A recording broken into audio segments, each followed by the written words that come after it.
नमस्कार दोस्तों, मैं अर्जुन आपका स्वागत करता हूँ हिस्ट्री बाय अर्जुन के यूट्यूब चैनल में। तो दोस्तों आज की हमारी क्लास है प्रायद्वीपीय पठार की। दोस्तों आज की हमारी क्लास है, तो दोस्तों वीडियो को अंत तक जरूर देखना ताकि सभी क्वेश्चन जो है आपको आसानी से याद हो जाएं। साथ ही दोस्तों अगर आप हमारे चैनल पर पहली बार आए हैं तो हमारे चैनल को भी सब्सक्राइब कर लीजिएगा, साथ ही बेल आइकन को प्रेस कर लीजिएगा ताकि हमारे आने वाले वीडियो का नोटिफिकेशन जो है आप तक पहुँचता रहे।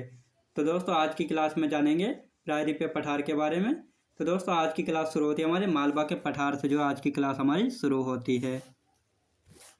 मालवा का पठार। दोस्तों मालवा के पठार का विस्तार जो है मध्य प्रदेश, गुजरात और राजस्थान में, यानी मालवा का पठार यानी एक्सटेंशन जो है मालवा के पठार का वह मध्य प्रदेश, गुजरात और राजस्थान में है। यह विंध्य एवं अरावली पर्वत के मध्य में, याद रखें दोस्तों, विंध्याचल पर्वत एवं अरावली पर्वत के मध्य यानी बीच में जो है मालवा का पठार है। और ढलान जो दोस्तों, इसका ढलान जो है उत्तर से पूर्व की ओर है। याद रखेंगे मालवा के पठार का ढलान उत्तर से पूर्व की ओर है। चंबल नदी, सिंध, बेतवा और केन नदियों का उद्गम होता है, यानी ये चार नदियां जो हैं चंबल, सिंध, बेतवा, केन, इन चारों नदियों का उद्गम होता है मालवा के पठार से। उद्गम यानी यहाँ से जो है ये नदियाँ निकलती हैं। निर्माण कैसे हुआ दोस्तों मालवा के पठार का? निर्माण बेसाल चट्टानों से हुआ है मालवा के पठार का निर्माण। और बेसाल चट्टानों का निर्माण जो है ज्वालामुखी के लावा से जो है हुआ है। बेसाल चट्टानों में दोस्तों काली मिट्टी पाई जाती है जो कि कपास की खेती के लिए जो है अच्छी मानी जाती है। याद रखें दोस्तों मालवा के पठार का विस्तार मध्य प्रदेश, गुजरात, राजस्थान में। मालवा का पठार जो है विंध्याचल पर्वत एवं अरावली पर्वत के जो है मध्य में यानी बीच में। ढलान उत्तर से पूर्व की ओर है। यहाँ से चंबल, सिंध, बेतवा और केन नदियों का उद्गम होता है। निर्माण हुआ है बेसाल चट्टानों से, और बेसाल चट्टानों का निर्माण हुआ है ज्वालामुखी के लावा से। साथ ही दोस्तों बेसाल चट्टानों में जो है काली मिट्टी पाई जाती है जो कि कपास की खेती के लिए जो है अच्छी होती है। अब देखते हैं दोस्तों दूसरे नंबर पर आता है बघेलखंड का पठार। बघेल नहीं, सॉरी दोस्तों, बुंदेलखंड का पठार। बुंदेलखंड का पठार विस्तार दोस्तों इसका उत्तर प्रदेश और मध्य प्रदेश में जो है बुंदेलखंड के पठार का विस्तार है। तीसरा आता है दोस्तों बघेलखंड का विस्तार। इसका विस्तार है उत्तर प्रदेश और मध्य प्रदेश। ये पठार जो है इतने ज़्यादा इम्पोर्टेंट नहीं क्योंकि इनसे जो है अधिकतर क्वेश्चन नहीं पूछे जाते हैं। अब आते हैं दोस्तों छोटा नागपुर का पठार। वेरी वेरी मोस्ट इम्पोर्टेंट है, बार बार परीक्षाओं में यहाँ से प्रश्न जो है बनता है, इसको ध्यान से देखेंगे। छोटा नागपुर का पठार। दोस्तों छोटे नागपुर का पठार का विस्तार यानी एक्सटेंशन जो है झारखंड, छत्तीसगढ़, पश्चिम बंगाल और उड़ीसा, यानी छोटा नागपुर के पठार का अधिकतर यानी सर्वाधिक विस्तार जो है झारखंड राज्य में है। यह खनिजों में समृद्ध है, यानी खनिजों में समृद्ध है छोटा नागपुर का पठार जो है। यहाँ से लोहा व कोयला जो है अधिकतम मात्रा में निकाला जाता है छोटा नागपुर के पठार से, जो कि झारखंड में पड़ता है। इसे भारत का रुद्र प्रदेश कहते हैं। दोस्तों छोटा नागपुर का पठार जो है इसको भारत का रुद्र प्रदेश भी कहा जाता है। अब इसे भारत का रुद्र प्रदेश क्यों कहा जाता है? क्योंकि एक जर्मनी का रुर शहर है, वहाँ से भी जो है कोयला एवं लोहा जो है निकाला जाता है। तो इसी कारण जो है छोटा नागपुर के पठार को जो है भारत का रुद्र प्रदेश कहा जाता है, क्योंकि यहाँ से भी जो है कोयला एवं लोहा जो है निकाला जाता है। इसी कारण इसको भी भारत का रुद्र प्रदेश जो है कहा जाता है। दामोदर नदी दोस्तों इस पठार को दो भागों में बांटती है, यानी छोटा नागपुर के पठार को जो है दामोदर नदी जो है दो भागों में बांटने का काम करती है। याद रखेंगे दोस्तों, यानी ये छोटा नागपुर का पठार है और ये बीच से जो है दामोदर नदी निकलती है। तो इसने जो है छोटा नागपुर के पठार को जो है दो भागों में जो है डिवाइड कर दिया यानी बांट दिया है।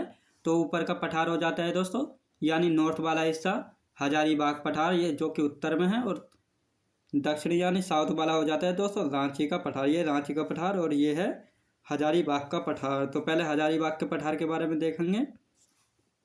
हजारीबाग के पठार की सबसे ऊंची चोटी पारसनाथ है, जिसकी ऊंचाई है 1350 मीटर, जो कि झारखंड में है। और सबसे ऊंची चोटी है छोटा नागपुर के पठार की। साथ ही दोस्तों छोटा नागपुर के पठार की सबसे ऊंची चोटी कौन सी है? पारसनाथ है। झारखंड की भी सबसे ऊंची चोटी है। हजारीबाग पठार की भी सबसे ऊंची चोटी है, जिसकी ऊंचाई है 1350 मीटर। अब देखते हैं दूसरे नंबर, दूसरा हिस्सा आता है दोस्तों रांची का पठार, जो कि दक्षिण वाला हिस्सा है। यहाँ पर चरकी पहाड़ियाँ पाई जाती हैं। याद रखें दोस्तों चरकी पहाड़ियाँ जो है पाई जाती हैं। साथ ही झारखंड का जिला सिंहभूम में जो है जादूगोड़ा की खान है, जो कि यूरेनियम के लिए जो है प्रसिद्ध है। याद रखें दोस्तों झारखंड के सिंहभूम जिला में जो है एक जादूगोड़ा की खान पड़ती है, जो कि यूरेनियम के लिए जो है प्रसिद्ध है। अब आता है दोस्तों मेघालय का पठार या शिलोंग का पठार। मेघालय का शिलोंग या शिलोंग के पठार के बारे में जो है आज जानेंगे। यह है राजमहल की पहाड़ी का विस्तार है दोस्तों। यह जो है राजमहल की पहाड़ी का विस्तार है, यानी राजमहल की पहाड़ी जब मेघालय या शिलोंग में इसका विस्तार जाता है तो वहाँ पर जो है मेघालय का पठार जो है बनता है। साथ ही प्रायद्वीपीय पठार का हिस्सा याद रखेंगे। प्रायद्वीपीय पठार का जो है हिस्सा, यानी प्रायद्वीपीय पठार का हिस्सा क्या है? मेघालय का पठार। मेघालय के पठार की पहाड़ी दोस्तों, मेघालय के पठार की पहाड़ियाँ जो है 5 पहाड़ियाँ पड़ती हैं मेघालय के पठार में। पहली है दोस्तों खासी पहाड़ी, जो कि चेरापूंजी और मासिन नाम में जो है दोस्तों विश्व की सर्वाधिक वर्षा जो है होती है, यानी यहाँ जो है कितनी वर्षा होती है? तो वार्षिक वर्षा होती है 1150 सेंटीमीटर वार्षिक वर्षा जो है यहाँ पर मापी गई। तो इसीलिए जो है मासिन नाम विश्व में सर्वाधिक वर्षा वाला क्षेत्र है, जो कि खासी पहाड़ी में पड़ता है। और खासी पहाड़ी कहाँ पर है दोस्तों? मेघालय में पड़ती है खासी पहाड़ी। मेघालय की राजधानी शिलोंग भी जो है दोस्तों खासी पहाड़ी पर स्थित है। अब आते हैं दोस्तों गारो पहाड़ी और जैंतिया पहाड़ी, ये दोनों पहाड़ियाँ भी कहाँ पर है? तो ये दोनों पहाड़ियाँ भी जो हैं मेघालय में पड़ती है। मिकिर और रेगमा पहाड़ी, ये दोनों पहाड़ियाँ पड़ती है दोस्तों असम राज्य में, लेकिन ये भाग किसका है? तो ये मेघालय के पठार का भाग है, लेकिन ये दोनों पहाड़ियाँ जो है असम राज्य में जो है पड़ती हैं, याद रखेंगे दोस्तों। अब आता है पश्चिमी घाट पर्वत, जिसको भ्रंश कगार भी जो है कहा जाता है। पश्चिमी घाट पर्वत जिसको भ्रंश कगार भी जो है कहा जाता है। विस्तार दोस्तों इसका ताप्ती नदी से लेकर कन्याकुमारी तक जो है पश्चिमी घाट पर्वत का जो है विस्तार है। ऊंचाई कितनी है दोस्तों? 1200 मीटर, यानी पश्चिमी घाट पर्वत की ऊंचाई कितनी है दोस्तों? 1200 मीटर जो है पश्चिमी घाट पर्वत की ऊंचाई है। दूसरा सबसे लंबा पर्वत है दोस्तों, दूसरा जो है सबसे लंबा पर्वत है, यानी 1600 किलोमीटर की लंबाई है किसकी? पश्चिमी घाट पर्वत की। दूसरा सबसे लंबा पर्वत है। और पहला कौन सा है दोस्तों? पहला है हिमालय पर्वत, जिसकी लंबाई जो है 2400 से 2500 किलोमीटर के लगभग है। दूसरा नाम क्या है दोस्तों पश्चिमी घाट पर्वत का? जो है दूसरी नाम है सह्याद्री के नाम से भी जो है जाना जाता है पश्चिमी घाट पर्वत को। अब पश्चिमी घाट पर्वत क्या है दोस्तों? ये दक्षिणी भारत का हिस्सा है, और इसका जो है ये हिस्सा पड़ता है, इसी को जो है पश्चिमी घाट पर्वत होता है। और ये जो है इधर का साइड जो है ये वाला ये पूर्वी घाट पर्वत है। तो पश्चिमी घाट पर्वत की लंबाई कितनी है दोस्तों? पश्चिमी घाट पर्वत की लंबाई है 1600 किलोमीटर। दूसरा सबसे लंबा पर्वत है, और इसका दूसरा नाम है दोस्तों सह्याद्री। अब साथ ही दोस्तों 16 अक्षांश रेखा जो है इस पर्वत को 2 भागों में बांटती है, यानी 16 अक्षांश रेखा जो है इस पर्वत को 2 भागों में बांटती है, जो कि गोवा से जाती है। जो दोस्तों गोवा से होकर जो है 16 डिग्री अक्षांश रेखा जो है निकलती है, और पश्चिमी घाट पर्वत को जो है 2 भागों में जो है बांटती है। अब 2 भागों में देखते हैं 2 भाग कौन कौन से हैं इसके। तो पहला भाग है दोस्तों उत्तर सह्याद्री, और दूसरा है दोस्तों दक्षिण सह्याद्री। यानी जब 16 डिग्री अक्षांश रेखा पश्चिमी घाट पर्वत को 2 भागों में काटती है, तो उसके ऊपर का हिस्सा जो होता है दोस्तों उत्तरी सह्याद्री हो जाता है, और नीचे का हिस्सा जो है दक्षिणी सह्याद्री जो है हो जाता है। उत्तर सह्याद्री दोस्तों, उत्तर सह्याद्री में जो है 2 चोटियाँ पाई जाती हैं। कल सुबह चोटी, जो कि उत्तर सह्याद्री की जो है सबसे ऊंची चोटी है, और दूसरी चोटी है दोस्तों महाबलेश्वर चोटी, जहाँ से जो है कृष्णा नदी का जो है उद्गम होता है। याद रखेंगे दोस्तों उत्तर सह्याद्री में 2 चोटियाँ पाई जाती हैं। पहली है कल सुबह चोटी, जो कि उत्तर सह्याद्री की जो है सबसे ऊंची चोटी है। दूसरी चोटी है महाबलेश्वर चोटी, जहाँ से दोस्तों कृष्णा नदी का उद्गम होता है। लेकिन ये दोनों चोटियाँ जो हैं महाराष्ट्र राज्य में जो है पड़ती हैं। याद रखेंगे दोस्तों ये दोनों चोटियाँ महाराष्ट्र राज्य में पड़ती हैं। अब दक्षिणी सह्याद्री देख लेते हैं। दक्षिणी सह्याद्री में जो है दोस्तों 2 चोटियाँ पाई जाती है। पहली है कुद्रेमुख चोटी, जो कि दक्षिण सह्याद्री की जो है सबसे ऊंची चोटी है।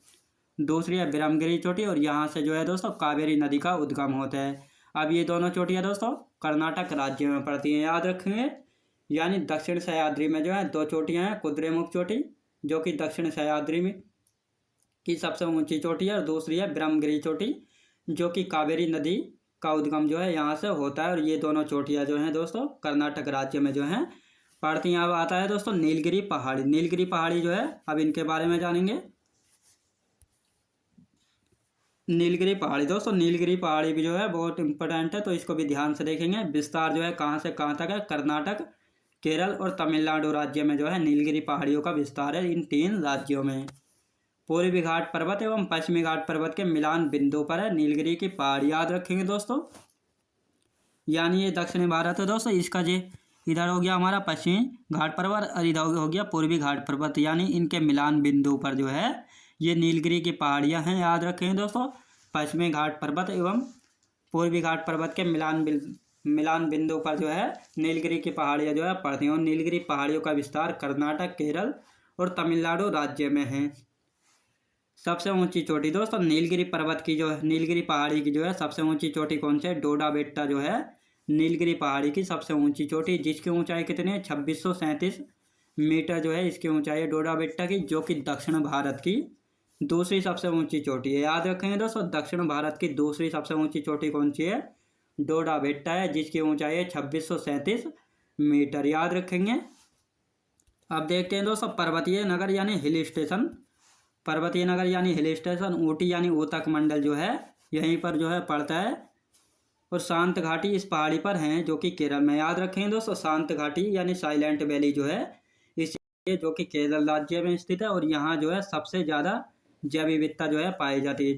याद रखेंगे दोस्तों, शांत घाटी यानी साइलेंट वैली में जो है सबसे ज़्यादा जैव विविधता जो है पाई जाती है। जैव विविधता यानी कीड़े मकोड़े वगैरह जो है सबसे ज़्यादा जीव जंतु इस घाटी में जो है पाए जाते हैं। सदाबहार वन पाए जाते हैं। साथ ही दोस्तों शांत घाटी में जो है सदाबहार वन जो है पाए जाते हैं, जो कि सदा साल भर जो है हरे भरे रहते हैं, इसलिए इनको सदाबहार वन जो है कहा जाता है। इस पहाड़ी पर टोडा जनजाति निवास करती है दोस्तों। नीलगिरी की पहाड़ियों पर जो है टोडा जनजाति जो है निवास करती है। अब बात आती है दोस्तों सर्वाधिक जैव विविधता वाला पर्वत। यदि सर्वाधिक जैव विविधता वाला पर्वत पूछा जाए तो पश्चिमी घाट पर्वत होगा। अगर घाटी पूछी जाए तो साइलेंट वैली यानी शांत घाटी होगी, जो कि केरल राज्य में है। पश्चिमी घाट पर्वत को दोस्तों 2012 में जो है यूनेस्को की धरोहर में जो है शामिल किया गया था। याद रखेंगे दोस्तों, पश्चिमी घाट पर्वत को जो है 2012 में यूनेस्को की धरोहर में जो है शामिल किया गया था। आप देखते हैं दोस्तों पूर्वी घाट पर्वत, यानी पश्चिमी घाट पर्वत देख लिया, आप देखते हैं पूर्वी घाट पर्वत। पूर्वी घाट पर्वत दोस्तों, पूर्वी घाट पर्वत की ऊंचाई है 700 से 1100 मीटर के लगभग जो है पूर्वी घाट पर्वत की ऊंचाई। विस्तार दोस्तों, विस्तार है इसका महानदी से लेकर नीलगिरी पहाड़ी तक जो है इसका विस्तार है। यह कटा छटा पर्वत है और नदियों ने इसे काट दिया, यानी जब पूर्वी घाट पर्वत से जो है नदियाँ निकलती हैं तो इसके बीच में से इसको काट काट कर जो है इसका साथ लेकर जाती हैं, इसीलिए यह कटा छटा पर्वत है पूर्वी घाट पर्वत। इस पर्वत की सबसे ऊंची चोटी या पहाड़ी कौन सी? तो इस पर्वत की सबसे ऊंची चोटी है दोस्तों महेंद्रगिरी, जिसकी ऊंचाई है 1501 मीटर, जो कि उड़ीसा राज्य में है। पूर्वी घाट की सबसे ऊंची चोटी है। याद रखें दोस्तों, पूर्वी घाट पर्वत की सबसे ऊंची चोटी कौन सी है? महेंद्रगिरी है, जिसकी ऊंचाई है 1501 मीटर, उड़ीसा राज्य में जो है पड़ती है। साथ ही पूर्वी घाट की सबसे ऊंची चोटी भी है। अब आते हैं दोस्तों मलयगिरी पहाड़ी। मलयगिरी पहाड़ी कहाँ पर पड़ती है? उड़ीसा में पड़ती है मलयगिरी पहाड़ी। नल्लामलाई पहाड़ी आंध्र प्रदेश में। पालकोंडा पहाड़ी ये भी दोस्तों आंध्र प्रदेश में पड़ती हैं। नल्लामलाई पहाड़ी, पालकोंडा पहाड़ी और पैलीकोंडा पहाड़ी, ये तीनों कहाँ पड़ती हैं? तो ये तीनों पहाड़ी जो है आंध्र प्रदेश राज्य में पड़ती हैं। नल्लामलाई पहाड़ी, पालकोंडा पहाड़ी और पैलीकोंडा पहाड़ी। पंचमलाई पहाड़ी, सेवरई पहाड़ी और जावादी पहाड़ी, तो ये तीनों कहाँ पर पड़ती हैं? ये तीनों पड़ती हैं दोस्तों तमिलनाडु राज्य में। याद रखेंगे दोस्तों, पंचमलाई पहाड़ी, सेवराय पहाड़ी और जावादी पहाड़ी, ये तीनों जो हैं तमिलनाडु राज्य की जो हैं पहाड़ियाँ हैं। अब आते हैं दोस्तों अन्नामलाई पहाड़ी जो है केरल राज्य में है। और अन्नामलाई पहाड़ी की सबसे ऊंची चोटी कौन सी है दोस्तों? अन्नामलाई पहाड़ी की जो है सबसे ऊंची चोटी है अनाईमुडी, जिसकी ऊंची अन्नामलाई पहाड़ी केरल राज्य में, और अन्नामलाई पहाड़ी की सबसे ऊंची चोटी है दोस्तों अनाईमुडी, जिसकी ऊंचाई कितनी है? 2697 मीटर है। साथ ही दोस्तों दक्षिण भारत की जो है सबसे ऊंची चोटी है। याद रखें दोस्तों, दक्षिण भारत की जो है सबसे ऊंची चोटी कौन सी है? तो अनाईमुडी है, जिसकी ऊंचाई है दोस्तों 2697 मीटर। यह पश्चिमी घाट पर्वत और केरल राज्य की जो है सबसे ऊंची चोटी है। याद रखें दोस्तों, यह पश्चिमी घाट पर्वत एवं केरल राज्य की जो है सबसे ऊंची चोटी कौन सी है? तो अनाईमुडी है। याद रखेंगे। अब आते हैं दोस्तों इलायची या कार्डेमम पहाड़ियाँ केरल व तमिलनाडु में जो है पड़ती हैं, और यह जो है भारत की सबसे दक्षिणी पहाड़ी हैं। याद रखें दोस्तों, भारत की जो है सबसे दक्षिणी पहाड़ी कौन सी है? इलायची या कार्डेमम की पहाड़ियाँ हैं, जो कि केरल व तमिलनाडु राज्य में है। पालिनी पहाड़ी दोस्तों, पालिनी पहाड़ी किस राज्य में है? तो तमिलनाडु राज्य में पड़ती है पालिनी पहाड़ी। अब पालिनी पहाड़ी में दोस्तों एक पर्वतीय नगर भी पड़ता है कोडाईकनाल, जो कि तमिलनाडु राज्य में। पर्वतीय नगर कोडाईकनाल जो है कहाँ पर है दोस्तों? तमिलनाडु राज्य में पड़ता है। अब देखते हैं दोस्तों तटीय मैदान। तटीय मैदानों के बारे में भी देख लेते हैं। तटीय मैदानों का निर्माण कैसे हुआ दोस्तों? नदियों द्वारा जमा अवसाद से जो है तटीय मैदानों का जो है निर्माण हुआ। याद रखेंगे दोस्तों, तटीय मैदानों का निर्माण नदियों द्वारा जमा अवसाद से जो है हुआ है। गुजरात के मैदान को क्या कहा जाता है? काठियावाड़ का जो है मैदान कहा जाता है। किसको? गुजरात के मैदान को। महाराष्ट्र और गोवा के मैदान को कोंकण तट जो है कहा जाता है। याद रखेंगे दोस्तों, यानी महाराष्ट्र और गोवा का जो तटीय मैदान होता है उसको क्या कहा जाता है? कोंकण तट के नाम से जानते हैं। कर्नाटक के मैदान को कनारा या कन्नड़ तट के नाम से जानते हैं। केरल का मैदान को दोस्तों मालाबार तट के नाम से जो है जानते हैं। पश्चिम बंगाल का मैदान को बैगा तट के नाम से जानते हैं। उड़ीसा के तट को जो है उत्कल तट के नाम से जो है जानते हैं। और आंध्र प्रदेश के मैदान को उत्तरी सरकार तट के नाम से जानते हैं। और तमिलनाडु का मैदान को जो है कोरोमंडल तट के जो है नाम से जो है जानते हैं। याद रखेंगे, यानी गुजरात के मैदान को काठियावाड़ के तट मैदान के नाम से, महाराष्ट्र और गोवा के मैदान को कोंकण तट के नाम से जानते हैं। कर्नाटक का मैदान कनारा या कंकड़ तट, कन्नड़ तट। केरल का मैदान दोस्तों मालाबार तट। पश्चिम बंगाल का बैगा तट और उड़ीसा का जो है उत्कल तट। आंध्र प्रदेश का मैदान उत्तरी सरकार तट। तमिलनाडु का मैदान जो है कोरोमंडल तट जो है कहलाता है। याद रखेंगे। तो दोस्तों मैं उम्मीद करता हूँ आपको वीडियो क्वालिटी, कंटेंट वगैरह सभी कुछ आपको पसंद आया होगा। पसंद आया तो लाइक, शेयर और सब्सक्राइब करना बिल्कुल भी ना भूलें। साथ ही दोस्तों अगर आप हमारे चैनल पर पहली बार आए तो हमारे चैनल को भी सब्सक्राइब कर लीजिएगा। साथ ही बेल आइकन को प्रेस कर लीजिएगा ताकि हमारे आने वाले वीडियो का नोटिफिकेशन जो है आप तक पहुंचता रहे। तो चलिए दोस्तों मिलते हैं नेक्स्ट वीडियोज़ में।